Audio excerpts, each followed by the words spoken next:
Couple of torches sent in via JETBeam to look at, the KO-02 and the 2MS Guardian. As you can see on the specs, we've got the same range and emitter with this, so that's why I'm looking at both of them together.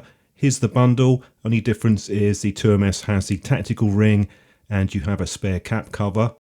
Dimensions are on screen. You can see the KO-2 is definitely a fair bit shorter than the 2MS. Giving you some close-up shots now. They've got very similar design, but there are some cosmetic differences. As I said earlier, they do have the same spec. We've got the same emitter, XHP35. Both of these have the Type-C charging port. And the 2MS, because it's a tactical style, that has the U-shaped switch at the bottom. KO-2 though does have a magnetic base that just has a single side switch.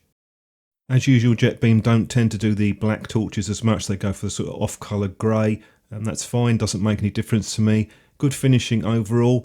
I'll just unscrew the base or tail cap so you can have a look, and there's a quick close-up there just to show you the differences. These cells, I think we can safely call them 5000 milliamp hour. They do put 5100, but I did test some previously and they're 5000. There's your springs in the top, and that also means we can use unprotected cells. Both of these work, the 21700 and the 18650. As another option, you can also put the 2700 cells in there. All of these power up fine without any problems, so that does open up your battery choices with these two torches. A little bit of a rattle with the 18650 unprotected, but it does work without any problems at all. I'll just show you the tactical ring on the 2MS. You just pull off the clip to get that on, and then slide the ring over, and that just slots into the space there. Quite nice that they included it. It's basically a mini 3MS, which I looked at a few months ago. The tactical ring though, I do quite like that point to it. We'll move over to the user interface now. As these are JETBeams, they're very simple. KO-2, and that is a single press on, long press off, and you just cycle down the power levels just with a single press. For some reason JETBeams go backwards. You also have a lockout on this, so just long press the side switch. It's around about 2.5 to 3 seconds. That locks or unlocks the torch, and you'll see it flashing when it's locked and unlocked. To get to your strobe mode, just do a double press, and then your single press, that will take you back to your last power level. Onto the 2MS now, and that's got the base or tail switch, which is your momentary for the half press, full press on and off. And it's exactly the same with the power levels, just a single press cycles you down through the 5 power levels. You do have the mode memory on this, but not on the KO-2.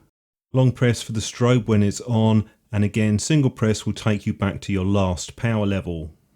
Pretty easy UI to get hold of. We don't have any shortcuts either. That's a potential drawback possibly for some people. That magnet on the KO-2 is actually quite strong. It doesn't have any problems holding the torch in place even on a flat surface.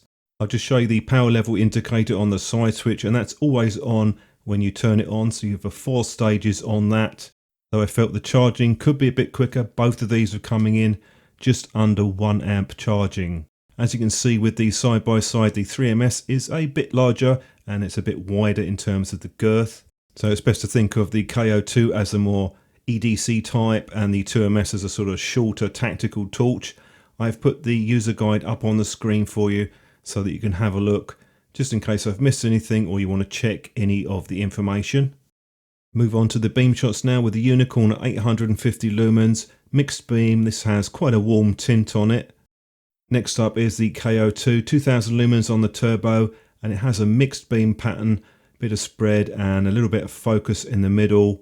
Using these side by side, I can't see any obvious difference between that and the 2MS, which I put on screen.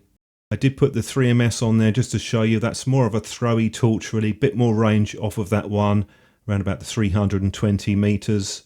So I decided to use the 2MS for the beam shots, and I'll just show you the 4 power levels at around about 90 feet distance, just to give you an idea of the illumination. Mode spacing is pretty even on these torches, but there's a few drawbacks, which I'll talk about at the end of the video.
give you a summary on these two torches, I quite liked the beam pattern on them. I think it works quite well for their intended use.